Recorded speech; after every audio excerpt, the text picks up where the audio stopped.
ఊరిని డెవలప్మెంట్ చేయడంతో పాటు అంటే హీరోయిన్ కూడా ఏముంటుందంటే మైండ్లో ఈ పర్సన్ డబ్బున్న మనిషి యాటిట్యూడ్తోనే ఉంటాడు. ఈ మనుషులన్నా కానీ ప్రేమలు ఆలోచనలు పెద్దగా ఏముండవని ఫీల్ అవుతుంది. అందుకే దాన్ని రిజెక్ట్ చేస్తుంది, బేసిక్ ఇష్టపడదు బేసిక్గా. అయితే ఒక సిచ్యువేషన్ ఏంటంటే రాజేంద్ర ప్రసాద్ గారు వాళ్ళ తమ్ముడు అరౌండ్ ఒక 30-40 ఇయర్స్ నుంచి కలిసి ఉన్న వ్యక్తులు ఒక ఇంట్లో ఉండి కలిసిన వాళ్ళు తమ్ముడు వైఫ్ వల్ల ఊరికి షిఫ్ట్ అవుదాం అనుకుంటారు.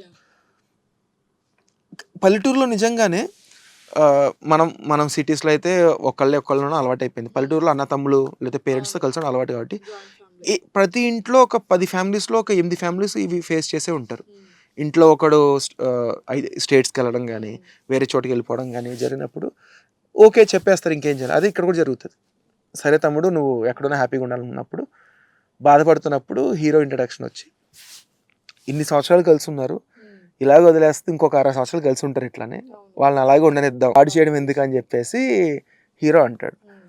ఏదైతే డిస్కషన్ ఉందో హీరోయిన్ నచ్చుద్ది. ఈ పర్సన్ వేరే నేను అనుకున్న విధంగా కాదు, అనుకున్న అతను కాదు ఎమోషన్స్ బాగా తెలిసినవాడు అని ఇష్టపడడం స్టార్ట్ చేస్తుంది.